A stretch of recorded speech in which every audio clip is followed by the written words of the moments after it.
Good evening. Welcome back to Community Crossfire. I'm Councilwoman Zanthia Oliver. I have a special guest on tonight. No need for introduction. I'm going to allow her to introduce herself. She's well known throughout the state and especially in the city of Wilmington. Please introduce yourself. Good evening, everyone. I am Representative Melissa Minor Brown. I represent Delaware's 17th District, which is the majority of Newcastle, but I also serve as the Speaker of the House, so I technically represent the whole entire state. Thank you, Rep. Brown. First of all, this is Black History Month. We're still into Black History Month. It's an honor and a pleasure to have you on here finally. I know you've been busy.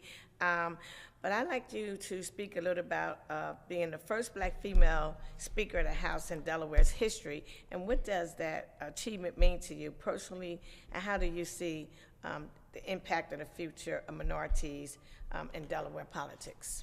Well, first, thank you for having me. Yes, I am running crazy busy all the time, but I definitely wanted to make sure I made it to the show, so thank you. So much. Let's see, how does it feel to be the first Black woman speaker? Honestly, when I was running for office, and you probably remember that, if somebody would have said, you know what, you're going to be speaker in 6 years, I would have been like, no, I'm not, you know?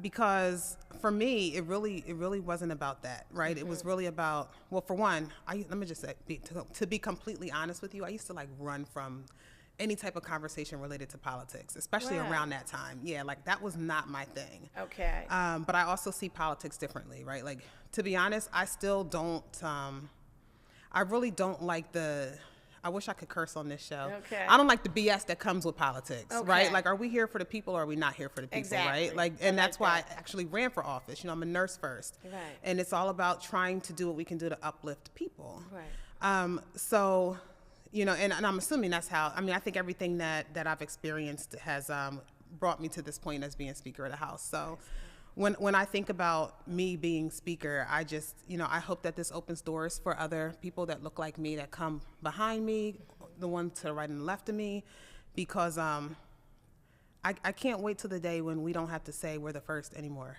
It would be nice. I mean, it's great to be the first Black woman Speaker, but man, it'd be nice if being the first was no longer so, you know, obvious. Yeah, like let it be our new normal, right? Like, we all deserve to be in these spaces, and if we're qualified to be in these spaces, we're qualified. And you asked me, how do I see the future of Delaware politics for other minorities? Yes. You know what I will say is, I feel like we have something special to bring to the table. Every time I have a conversation with someone who looks like me, who's from where I'm from, we have so much relatability. And so moving into politics, it's interesting because it's almost every topic that comes up and I'm like, oh yeah, I've been there. Oh yeah, I've done that. Right. You know, so I know what it's like to be in that situation. You know, I know what it's like to have to overcome adversity, you know. So if anything, I hope that we continue to just move forward and we're able to bring our experiences and our relatability to the legislature so that we can do the work that needs to be done to improve and to really offer a hand up to others, you know. That's a good point. I like that. As you stated, sometimes we're in these rooms and that's a good point. We just can relate to all these conversations. You're sitting there and it's like some people sitting around like they never heard it. Like, I've experienced it. Yeah. I've seen it. I mean, been there, done that, right? Listen, I tell people all the time, yes, I'm a Black woman. Yes, I'm the Speaker of the House. Yes, I'm a registered nurse with a master's degree. But you know what? I bring a backpack with me that literally, if you start unpacking that backpack, you know what you're going to find? You're going to find overcoming adversity. You're going to find childhood trauma. You're going to find Section 8. You're going to find teen mom. You're going to find subsidized housing. You're going to find relying on social services. You're going to find all of that. You're going to find abusive relationships. That's what you're going to find. You're going to find absent father. You know, those are my experiences. That's what I bring to the table. Wow. Oh, yeah, they got to have you at the table. I mean, it's relatable. Homelessness, you're going to find it. It's there. Yeah, same here. Wow. How has the increase in diversity in the General Assembly shaped politics that you've been passed or you have drafted? So how has the increase in diversity within the General Assembly shaped the policies that you have passed or drafted? Once again, it goes right back to that relatability, right? Like the Delaware Momnibus. You know, 6 bills. It started with 6 bills in 2022, all related to improving outcomes for Black women during pregnancy and in childbirth and postpartum. So, I mean, I know what my experiences were. I mean, I had 2 horrible experiences, right? And when you look nationally, it wasn't just me. You know, those numbers are not false. Data doesn't lie. When that number says that Black women are dying at alarming rates, oh, they are. And Black babies, oh, they are. So, you know, working on that and working with the Delaware Legislative Black Caucus to work on legislation around the Justice for All agenda, a ton of criminal justice reform bills, you know, and that's another piece of relatability. You know, I'm like, listen, I just sit in the room and talk to my husband. You know, you can't talk to me about reentry, okay? I sleep with reentry every night. You know, I've worked in every prison in this state. I could tell you about reentry, substance use disorder. My brother died from an overdose. Let's talk about it, you know? But what else have we done? The Momnibus, the Justice for All agenda, Senator Brown with the Clean Slate Act. Like this is stuff that impacts not just our community, but these are our real life experiences, right? So but I think what makes me most proud is when we're actually able to see the impact, right? Like when I saw last session that the Black infant mortality rate in 19801 and 19802 decreased by 19%, I was like, we did that. Yes, you did. Yes, I said, we did that. I thought about you when I saw the stats. Yeah, I'm like, and we just got to keep going. Yeah, because I remember you was the one who gathered people together, and a lot of people may be doing work now, which is great, but you were the initial person who initiated all these various groups, most of them just to come together to talk about the mortality.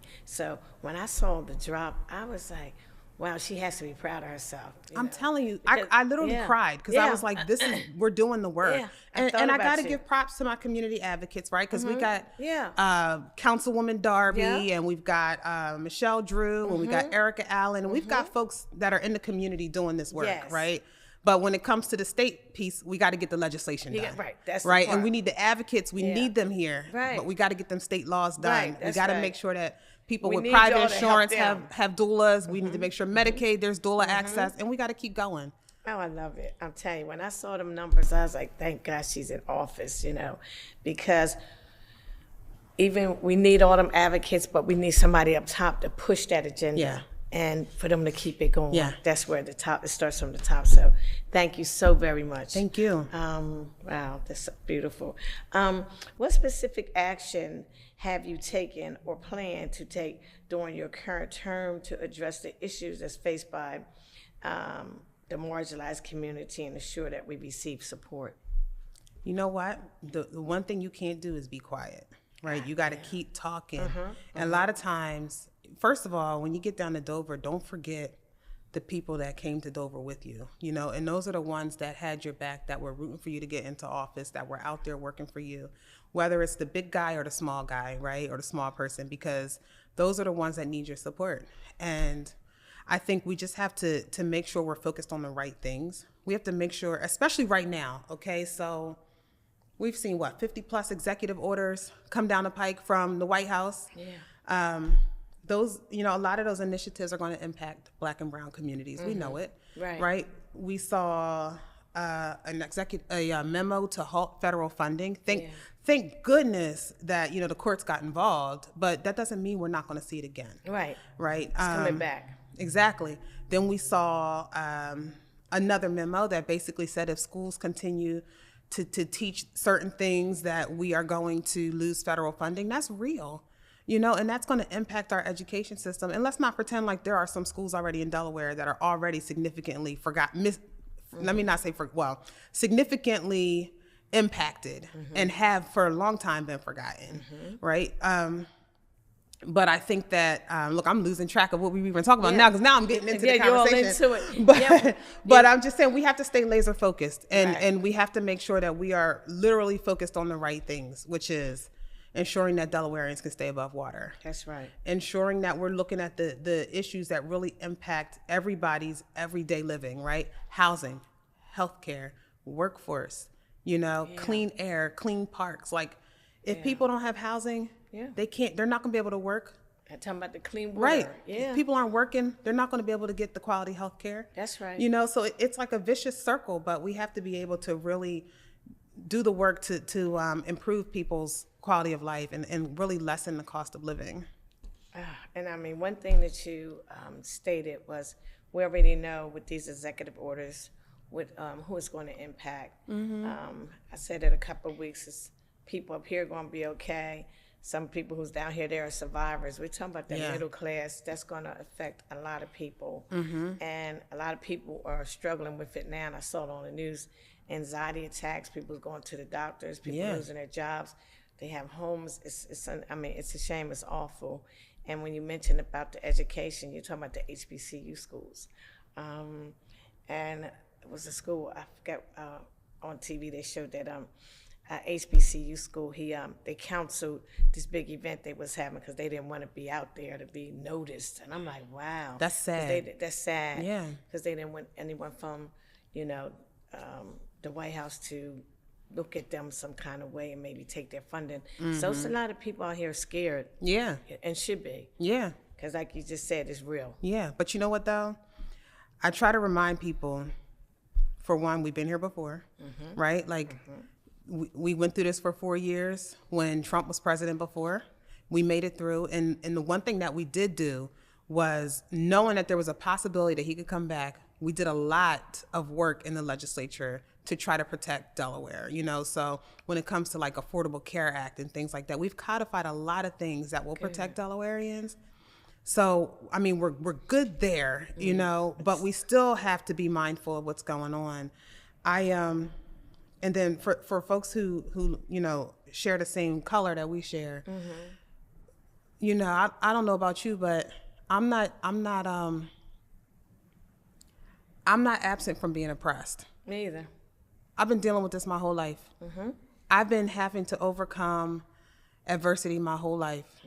So this is nothing new to me. We will survive this. I agree. And it's a lot of friends that talk about, and I say, look, I'm not absorbing myself with this every day. I turn the news off, take a break. I mean, it pops up on your thread a lot. I just swipe it.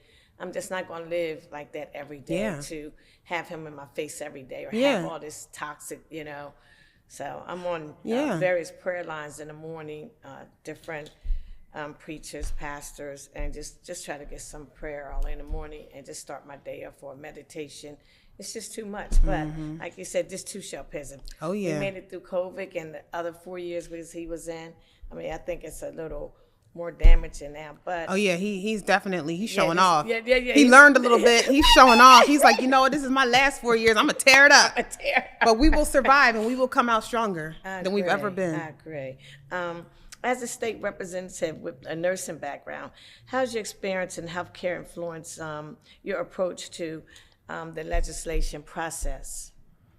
I'd like to say that nursing has really shaped me for this because I treat it the same way. I treat legislation the same way I would treat my patients, and that's like holistically. Yeah. Wow. Like when I have someone in the hospital, you have to think about, you got to look at the whole person, right? And you think the same way with laws that you're going to pass. How is this going to impact the people? What are the damaging effects? What are the pros and the cons? You got to think down the line and make sure you're laying the framework for future generations, right? So like if I were to discharge a patient, we don't just say, okay, you're fixed, bye. You have to think about, where do they live? Do they know how to take their medication? Do they understand their chronic illness? Do they have access to a pharmacy, to places to get healthy foods? Do they have a job?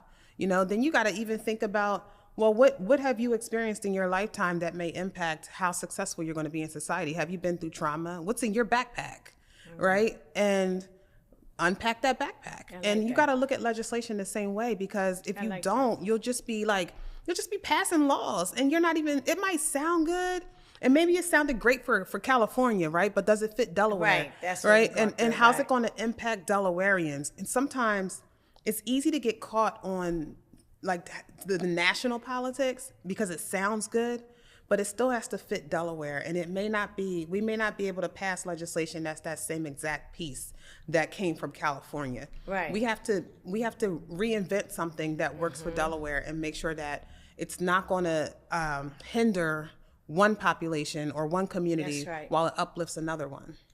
So I try to look at things holistically when I'm working on legislation. That's a good point, because we have, when you go to National League of Cities, you have individuals always giving you information, but then when I bring it back, it doesn't fit with Wilmington. It sounds good there. I'm like, oh, I'm gonna take that back.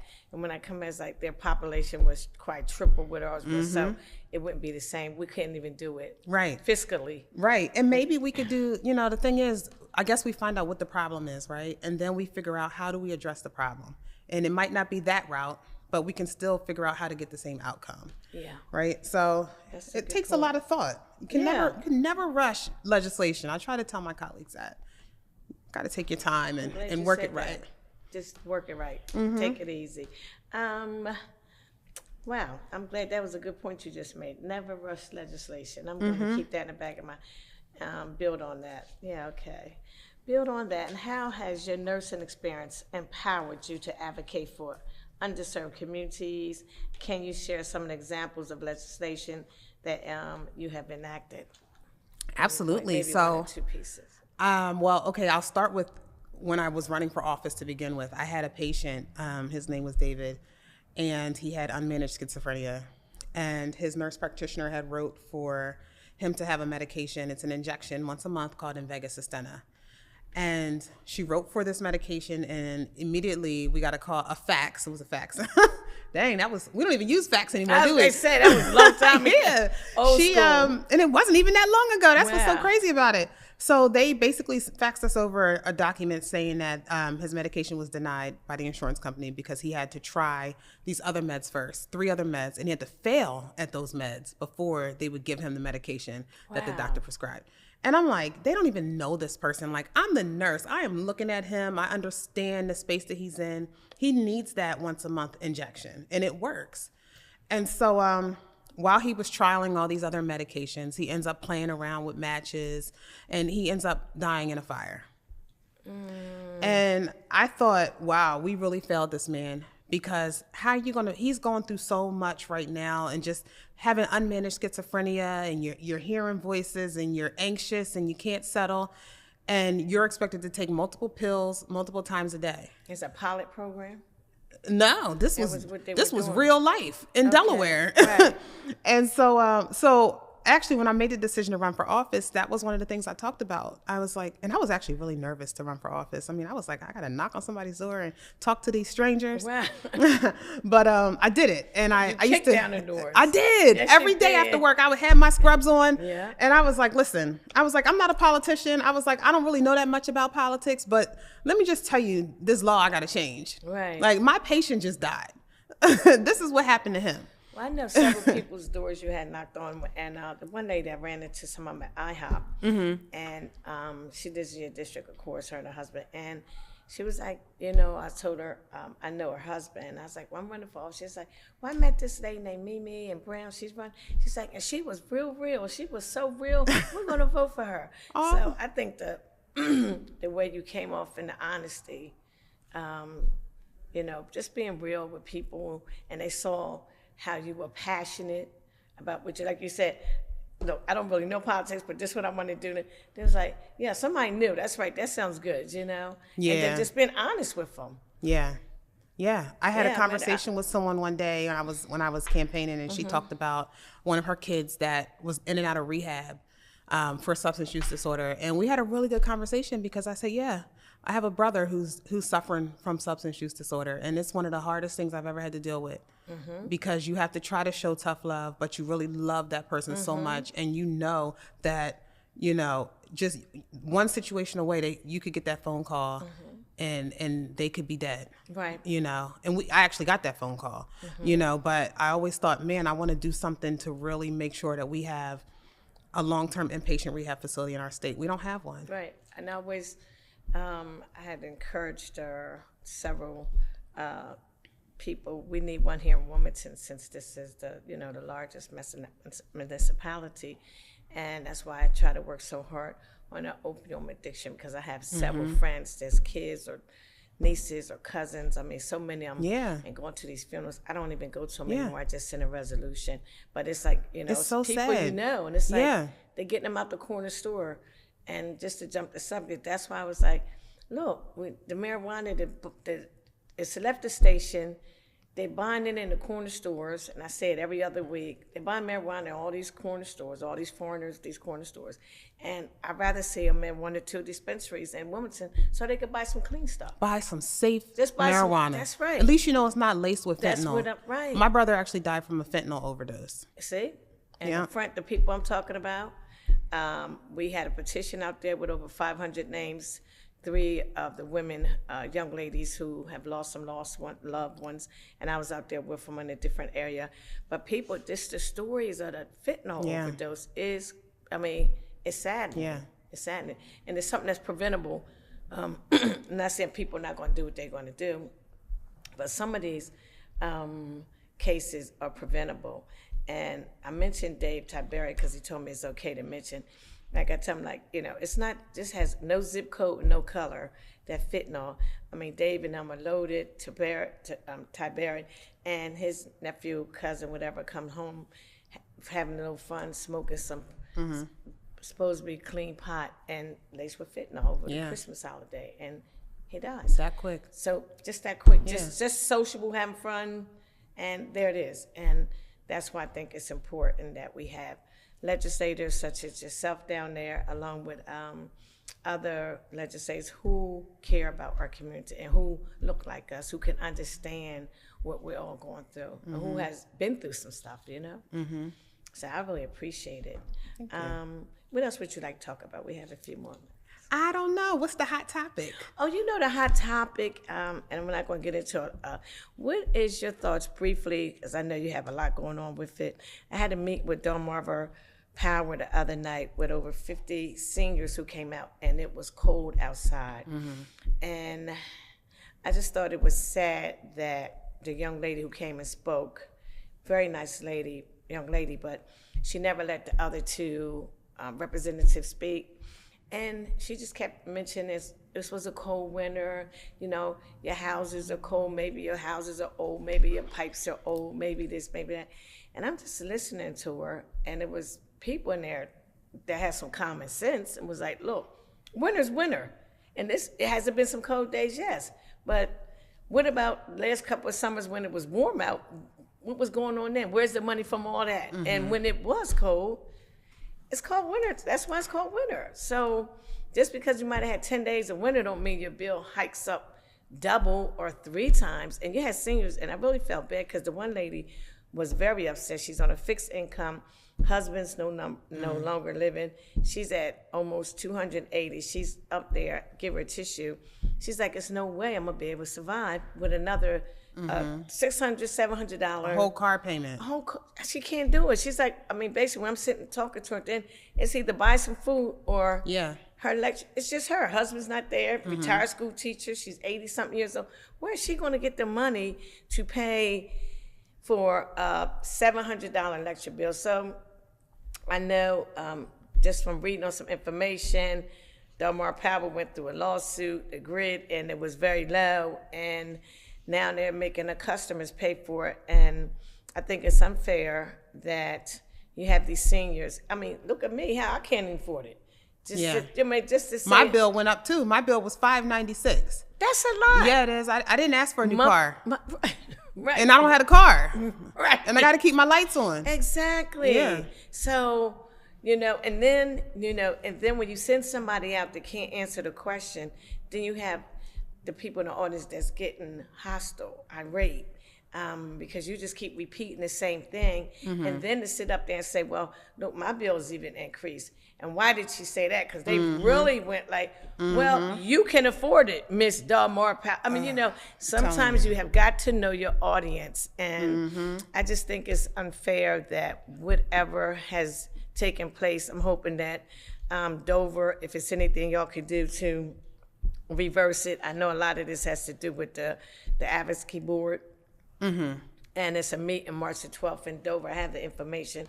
So I do plan on going to that meeting March the 12th in Dover to see what they're talking about. And we were even talking about taking at least 2 buses down there. But maybe we go down there and still go to Delmar Power, because it sounds like it's a lot just with Delmar Power. You know what? It's so much. It's so much. And without getting too deep into this, Right. what I will say is that, okay, yes, did we have days when it was 6 degrees outside? Absolutely. And did it take more energy to push heat into your house, even if it was at 68 the whole time? Yes, it did. So yeah, that did cause an increase. But is there something else there? Absolutely. There has to be. That's all, and people aren't stupid, right? Like you're not just going to be like, oh yeah, we had these couple cold days and that's why your bill is so high. So will my bill go down next month? No. Okay, we have issues. Right, What, is that's my right. bill going to hike back up in the summer? Yes. Yeah, so do we have a rate issue here? There's something Yes, else that we don't know about. That's right. And I've actually met with Delmarva Power too and a few others. And Great. what I know is that there's a few pieces of legislation coming down the pike, Representative Heffernan, Senator Hansen, that are really digging deeper into what we can do to address these hikes in energy bills. Some of them are to move funding around so that folks can have immediate relief now, but we also need a long-term plan, because that's a here and a now fix. That's a Band-Aid, right? That's not going to fix it next year. That's right. So we do have issues. And the reason why I'm not going to dig too deep is because I am going to present something very soon that I don't want to talk about today. Right. But it also created, what bothers me the most is the incivility that it has created, right? Like we've got enough incivility in our national politics. That's what I said. Right? And so what we don't need is, and I'm just going to say it, we got the Democrats and the Republicans now fighting. Yeah. Last time I checked, high energy bills was not a partisan issue. This impacts everybody. So for Republicans to be like, oh, it's the Democrats' fault, you know, and then the Democrats are like, no, let me show you why this is what happened. You know, it's just ridiculous. Like at the end of the day, people start being mean and nasty when they don't have a plan. Yeah. You know, stop doing all the back and forth. You did this, you did that. And what's the plan on addressing it? That's right? right. That's why you're here. People have elected us to legislate.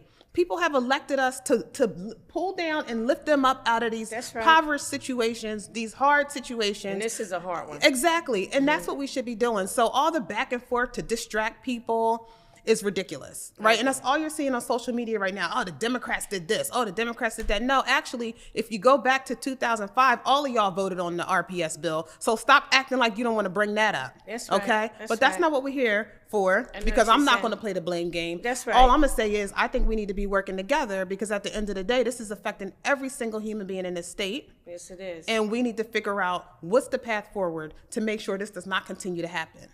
So that just bothered me. I'm sorry. That just took me there, because I'm so tired of the fighting. Right. I'm so tired of the fighting. And then you got people that are like, why is the speaker hosting a town hall with Republicans? You know why? Because there's a town hall happening. It's happening in my district where my constituents are, and I'm going to go and I'm going to correct the narrative. That's right. That's why. That's right. You know? Oh, wow. We got stuff to talk about. Let's talk about it. Together. Exactly. This is not a one-person right. issue. This is everybody. Last time I checked, it wasn't just the Democrats who were getting high energy bills. That's right. That's right. Man. I like that. Yeah. I mean, I put it out there for everybody. So it was a little mixture also at that meeting.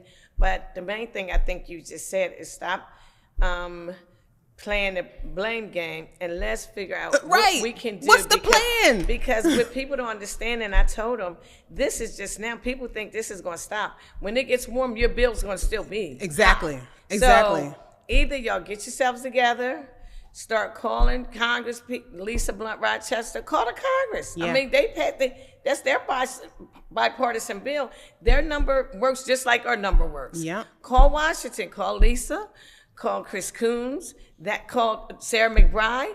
That's why they're in office. This is not going to stop. And it is ridiculous, and it's sad that it's really, as you stated, we already have enough to worry about. Exactly. Now it's like we just keep getting stomped on, and our foot hit, on our back, on our neck, it's on like, our what head. else? What else? Right. Because it's going to affect the lowest incomes, period. The ones that can afford it, I can pay my bill. The ones that can't, we're going to receive the phone calls, and they're going to remember that, and they're going to think it's up for, no, call Washington. That's where it started. Right. I had one of my constituents say, I am pissed off about my electric bill. And I say, me too. Yeah, that's what I told you them. know, me too. I am pissed off about my electric bill right now. That's what I said the other night. The girl was mad at me. She was like, well, Aunt Shane ain't really telling us stuff. And I was like, there she is. Like, that's why I brought her here. I'm not doing more power. We have to hold people accountable. Yeah, you got to hold people. Absolutely. Call your senators, call your Congress people who passed that legislation, and whatever the grid and whatever happened, this is from Congress. This is not from the state. This is not from lower level. It's affecting us like it's affecting you. But you know Pick what? up the telephone and make a call. I gotta commend Dustin Thompson. He's with the Sierra Club, and if you look, he has a YouTube page. He explains this whole energy thing so well for people to understand it. Because I mean, I'm not an expert in energy, right? So, but looking at his videos, he explains so well where we started and how we got here. I think I saw a little bit of it because it was like 3 hours. Yeah, I'll send you some. There are little clips, but there's a lot of them. But they make so much sense. And once you look at that, it helps you understand where we started, how we got here, and what we need to do moving forward. So I got to commend him, and I got to commend my caucus members too, because we've been getting beat up lately. We've been getting beat up, and you know what? My caucus has been, they've really been moving with the most grace, because they're not even fighting back. Good. You know, they're like, what are we going to do to address the what are we going to do? We got to help people. Right, not be bickering. We're not going to be blaming. We're not trying to argue. Okay. You know, so we got we're not work to blaming do. Hanson. We're not blaming her. No. Hanson's doing a good job. Okay. She's I done was really. like, well, I seen her name up there at the top, and I was like, whoa. But see, and that's what I mean, I just right? thought Like, it was supposed to be that a package that was supposed to help the residents, but then somehow that got bundled in that package, and it just went. No, what Senator Hanson and Representative Heffernan are working on will help people. Yeah. The problem is it's the narrative, it's the optics, it's the narrative that's being put out there when people are like, oh, it's the Democrats' fault. Oh, her bills aren't going to help anybody. No, that's to distract you. I got you. That is on social media to distract you. Don't believe the hype. And you know what? Really don't believe the hype, because honestly, the loudest people are loud because they're trying to distract. They don't have a plan. Got you. That's all it is. The ones in D.C. Okay, I got you. I see where you're going.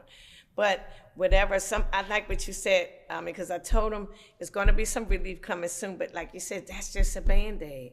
What about June, July, August? Yeah. And we right back. And then you get your regular increase. You look up. I mean, people are going to be losing their house, food or electric. I mean, it's going to get worse. Yeah. But I'm going to send you some of the legislation that's coming down the pike so you can take a look at it and hopefully share it with some of your constituents and even with city council so they can see that Dover is working on things. They are working. And I know Senator Hanson, Representative Heffernan, I know that Senator Huxtable has been working on a few things as well. Representative Melanie Ross Levin, she's got something coming down the pike. So there's quite a few things coming down the pike. And the only reason why I said that is because some of the seniors and individuals, they don't know how to go Catholic charities. Right. They don't know how to go to social services. They don't know how to go to Rose Hill Community Center. She's on a fixed income. She's been paying her bills. Yeah. She said ever since she's been retired for 10 years, so she's never needed any assistance. Right. Now I'm telling her, look, they're going to send you some money that, relief. She's like, relief? I said, well, you have to go to one of these, agencies. She's like, agencies? I don't need to go to agencies. That's for people who need it. But now she's going to need it. So, she shouldn't have to. And I mean, I just think it's all unfair. And I think y'all trying to do the best you could do. But getting back to State Representative Mimi Brown, I really appreciate you coming on for Black History Month, being the first Black woman. I had to post that on my page. Just wanted to make sure it was okay to post it, to be the House Speaker. And I remember Terry Spence when I worked down there years ago. And you can believe it when you see it. And kudos to you. My heart goes out to you. And congratulations. And God bless. You. I am so proud of you. Words came in spring. I keep up on you. I see the things you're doing. I'll talk to you as much as I should, but I'll be praying for you. And I'm like, thank you, sister. I appreciate you so much. Yes, thank you. I love it. I love you. Thank you. Always. And yes, we are sisters. Yes, ma'am. Yes. Yes. We'll be right back with Community Crossfire. I'm mad. Got to get back. I need some get back.